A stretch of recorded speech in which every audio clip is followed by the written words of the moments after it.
Salut à tous, l'histoire a eu son lot d'événements qui ont laissé une trace indélébile dans le monde et certains se sont demandé ce qui se passerait si un événement en particulier se serait déroulé différemment et quels impacts cela aurait eu sur notre vie.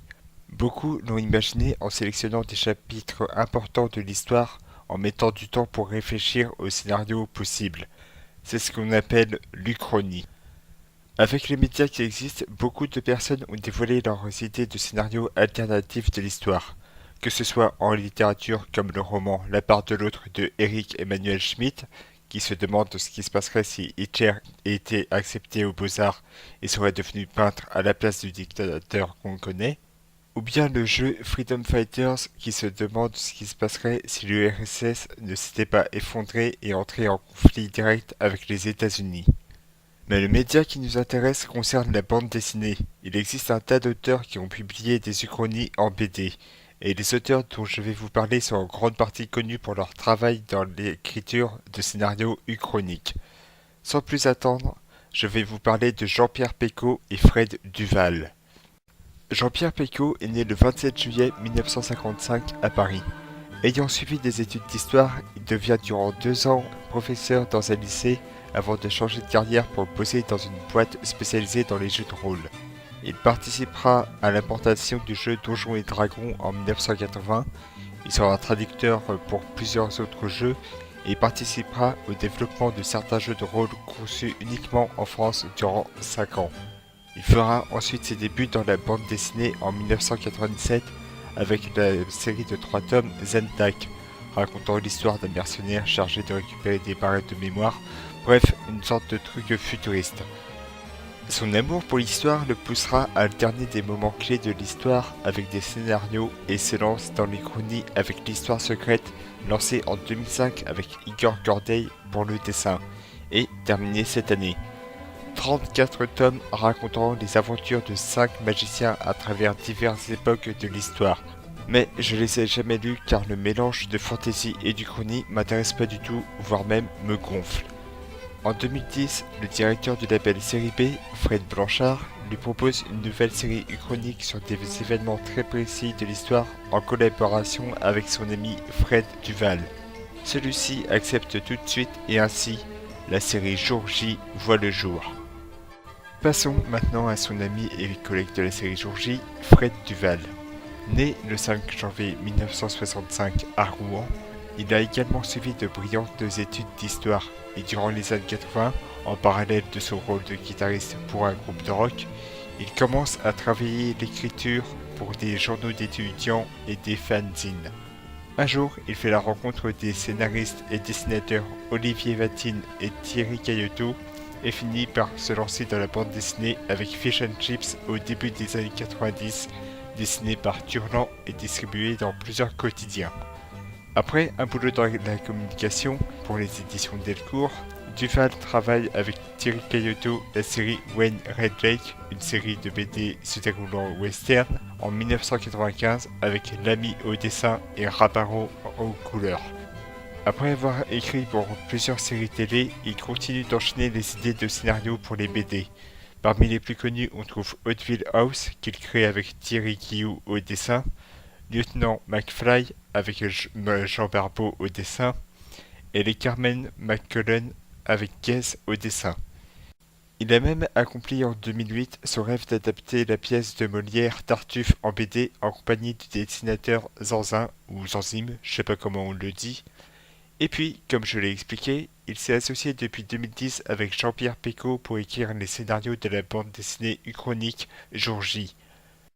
Mais avant toute chose, c'est quoi la série Jour J ? À chaque tome se trouve un contexte historique complètement modifié et basé sur des théories. On y suit un personnage au caractère différent, on peut aussi bien tomber sur des salauds comme sur des bonnes personnes que par exemple des anciens militaires. Chacun se verra à un moment donné obligé d'essayer de commettre un acte susceptible de modifier le cours de l'histoire. Depuis 2010, plus de 30 BD ont été publiés avec un dessinateur différent pour chaque tome, ce qui permet aux plus curieux de voir différents coups de crayon toujours soignés pour accompagner des contextes historiques alternés et fascinants. Les derniers tomes en date sont une trilogie appelée Le Prince des Ténèbres qui s'interroge sur ce qui aurait pu se passer si les attentats du 11 septembre 2001 n'avaient pas eu lieu grâce au FBI et quel impact cela aurait eu sur la relation entre les États-Unis et le Moyen-Orient. Les Russes sur la Lune, le premier tome, sort en avril 2010 et nous montre le scénario qui aurait pu arriver si les Russes avaient marché sur la Lune en 1969 avant les États-Unis. Ce premier tome séduira énormément le public grâce au scénario accessible sans faire d'explications compliquées. Suite au succès du premier tome, Pécaud et Duval continueront cette aventure sur papier. Jean-Pierre Pécaud explique en interview que le concept de l'Uchronie le fascine, car certains événements historiques ne tenaient vraiment qu'à des petits détails. L'Uchronie est pour lui une véritable expérimentation qu'il aime partager avec un vaste public. Maintenant que je vous ai raconté le parcours des scénaristes de la série Jour J et le principe de cette série, il est temps pour moi de vous présenter 3 tomes différents et expliquer pourquoi ils méritent chacun une adaptation au cinéma.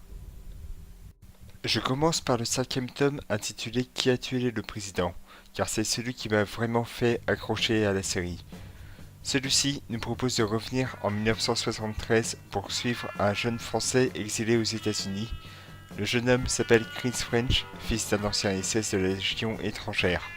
Très jeune, il intègre un gang de motards et a participé avec les membres du gang à la guerre du Vietnam. Un jour, un ancien soldat français lui propose une mission urgente pour lui faire éviter la prison. Assassiner le président des États-Unis, Richard Nixon. Réélu plusieurs fois depuis 1960, année où il a battu de justesse Kennedy, il dirige durement les États-Unis, en particulier les gens qui sont contre la guerre du Vietnam, et laisse même les forces de l'ordre les massacrer. En plus de cela, Nixon multiplie des actions controversées que vous découvrirez en lisant le livre. Le résumé que je vous ai fait montre déjà qu'on peut avoir affaire à un sacré film. Le contexte uchronique est bien troussé, le personnage principal est un voyou peu fréquentable mais néanmoins charismatique, et on a un aperçu d'une Amérique mal aimée dans le reste du monde. Mais comment pourrait-on en tirer un excellent film ? Il y a 3 choses qui pourraient nous le permettre. Premièrement, l'album nous présente une image plus stricte de l'Amérique des années 60. On le sait tous, c'était une période où les mouvements contre le racisme et la guerre du Vietnam étaient très nombreux et avaient plus ou moins d'impact.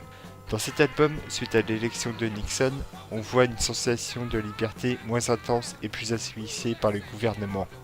Les manifestations contre la guerre du Vietnam finissent souvent en couilles, et il y a de nombreuses arrestations d'innocents pour des raisons inconnues. Cela pourrait donner un ton brut et volontairement choquant dans un possible film. En plus de cela, cette version alternative des USA a des impacts importants concernant leurs relations à l'international. Par exemple, le Canada a fermé ses frontières suite aux nombreuses manifestations qui sont mal parties, et la France fait partie de leurs ennemis. Bref, pas mal de monde qui donnerait un scénario politique vraiment intéressant. Deuxième point, le personnage que l'on suit n'a rien d'un gentil et pourtant c'est lui qu'on va se taper durant tout l'album. Chris French est le fils d'un malgré nous, nom donné aux Alsaciens qui se sont retrouvés forcés à intégrer les SS.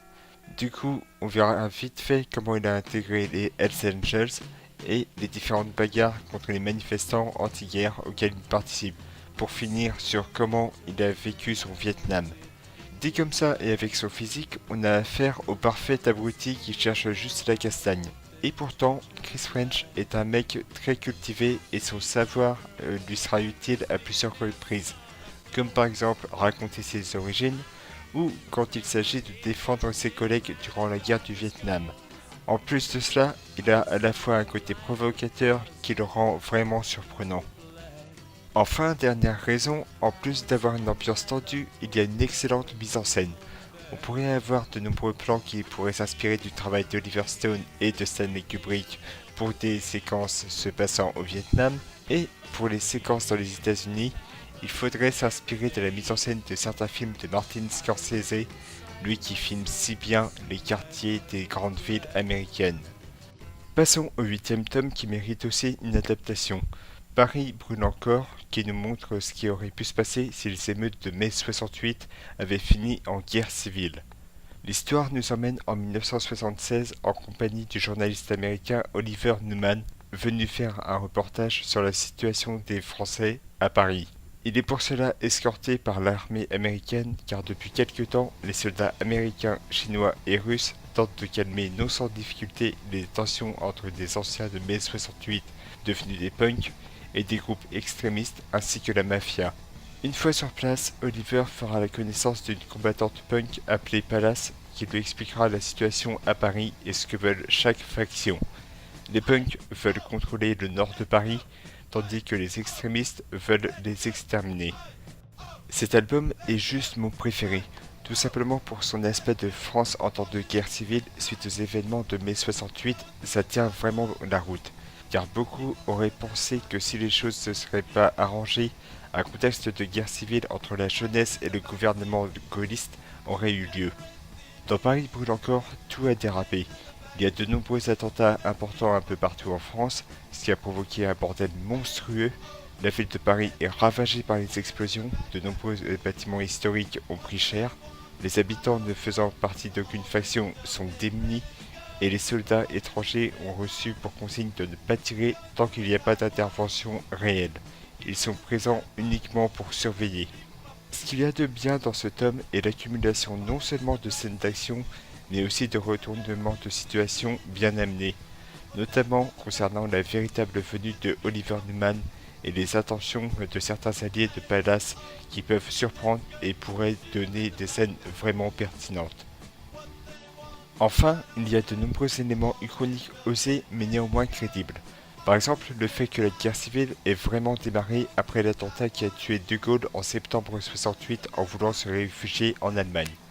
Son assassinat laissera son remplaçant Jean-Luc Anhuet diriger le pays et Valéry Giscard d'Estaing sera le Premier ministre, qui souhaitait faire passer une loi autorisant le vote à 18 ans en espérant calmer les choses malgré le climat de guerre qui règne sur l'Hexagone. Pour parler de qui pourrait adapter Paris brûle encore au cinéma, je pense que des réalisateurs comme Nicolas Boukrieff ou Éric Valette feraient l'affaire. Tous les deux ont montré des films mêlant thriller et action avec une mise en scène efficace et de très bonnes chorégraphies dans les scènes d'action. Si on pouvait fusionner la mise en scène des deux films de ces réalisateurs comme Made in France et La Proie, deux films à voir absolument, je pense que ça collerait très bien avec l'univers de ce tome. Dernier tome de Jour J méritant une adaptation au cinéma, Apocalypse sur le Texas. Nous sommes en 1967, suite aux nombreux désaccords entre les États-Unis et Cuba sur le nucléaire en 1962, de nombreux conflits ont éclaté entre les deux pays et plusieurs attaques nucléaires ont été lancées contre les Américains, tuant des millions de personnes et rendant de nombreux États hautement exposés aux radiations nucléaires. Depuis que les bombardements ont dévasté plusieurs pays, des factions nocives telles le Ku Klux Klan vont essayer de déverser leur haine et prendre le contrôle de divers États. Sauf qu'au même moment, l'armée française et britannique arrive sur le sol américain. Parmi eux, Georges-Émile Crane, officier parachutiste français, aura pour mission d'empêcher le clan de mettre la main sur un des missiles nucléaires encore en état de marche. Le scénario de ce 9e tome est vraiment intéressant et parle de manière très dure de l'utilisation du nucléaire et de la guerre froide, opposant les États-Unis et les Soviétiques. Centré sur la crise des missiles de Cuba, un épisode souvent cité de la guerre froide. En octobre 1962, un avion américain repère des installations de rampes de lancement de fusées depuis Cuba, et ces derniers ont été mis en place par les Soviétiques, ce qui présentait alors un vrai risque pour les Américains à l'époque. Le personnage que l'on suit, Georges-Émile Crane, a déjà eu affaire à des événements qui ont amené aux attaques nucléaires des Soviétiques. Il sait donc que ce qui l'attend n'a rien de joli à voir. C'est un personnage bien écrit qui choisit de manière méthodique les actions à effectuer. Le seul truc que l'on peut reprocher est d'être un personnage assez sérieux et manquant d'humour, mais heureusement, on suivra d'autres personnages du côté des rescapés des bombardements. Dans cette BD, l'ambiance des années 60 aux États-Unis a beaucoup changé et le pays est divisé en plusieurs parties. Les hippies ne peuvent pas se balader partout en fumant des pétards et il y a de moins en moins de mouvements pour les droits civiques. l'ambiance est vraiment moins drôle à voir et beaucoup plus triste. En gros, la Californie veut son indépendance mais est dirigée par Nixon, la côte Est est dirigée par un gouvernement fédéral, le Texas ne sait pas vraiment où se positionner d'un point de vue politique, l'acteur Charlton Heston dirige les États du Sud, tandis que Henry Kissinger est le président des États-Unis, chose qui s'est jamais passée dans la vraie vie. Apocalypse sur le Texas possède un paquet de bons éléments pour qu'on en fasse un bon film mêlant enjeux politiques et univers post-apocalyptique.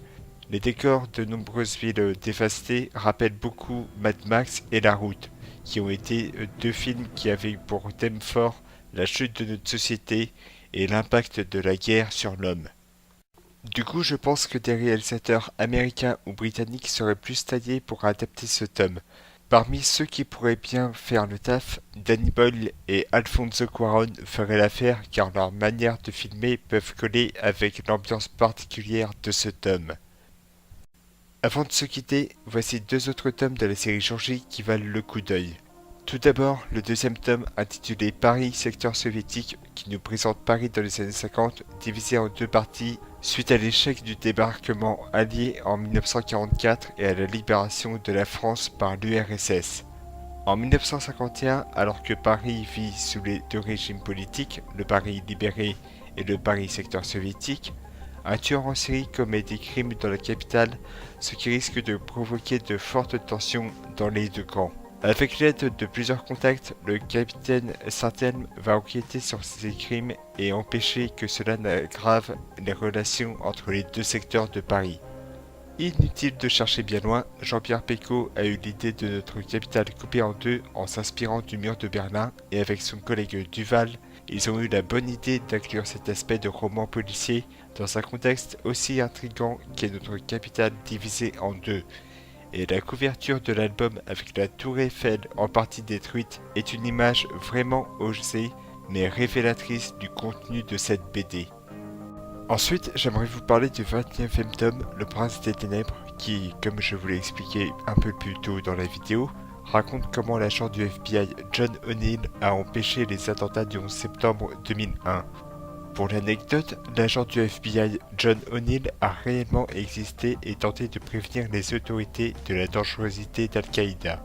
Malheureusement, personne ne l'a cru, il a été mis à la porte et trouvera la mort à 49 ans durant les attentats des tours jumelles alors qu'il bossait comme chef de sécurité dans l'une des tours. Cet album est le premier d'un cycle de 3 tomes qui parleront ensuite de la relation entre les États-Unis et le Moyen-Orient suite aux tentatives déjouées des attentats du 11 septembre. Le scénario est remarquablement bien écrit avec une ambiance digne d'un roman d'espionnage et se focalise uniquement sur comment auraient pu être empêchés les attentats du 11 septembre 2001. Je préfère ne rien dire de plus car c'est vraiment un excellent album qu'il faut suivre à tout prix. Avant de vous quitter, je voulais vous présenter une excellente chaîne YouTube centrée sur les chronies. Cette chaîne s'appelle Alteris et nous propose une tripotée de scénarios alternatifs tous aussi fascinants les uns que les autres. Son présentateur nous dévoile par exemple ce qui se passerait si Hitler remportait la Seconde Guerre mondiale, si Pablo Escobar était le président de la Colombie, ou bien même si la révolution russe n'avait jamais eu lieu. De plus, il lui arrive de présenter des œuvres ayant pour thème l'Uchronie à travers les Raconte-nous une histoire, que ce soit des BD ou des films. J'espère vraiment qu'il va parler de la série de BD Jour-J. Il y a vraiment de quoi en faire un excellent épisode. Avec un don pour l'écriture et le montage, cette chaîne mérite pleinement ses 76 000 abonnés. Et je vous encourage fortement à vous abonner à sa chaîne dont le lien est en description. J'espère que cette vidéo vous aura plu, n'hésitez pas à lâcher un commentaire, à suivre la chaîne sur Facebook, le lien est en description, ainsi qu'à vous abonner si ce n'est pas encore fait. Je vous dis à bientôt et pensez à lire de temps en temps.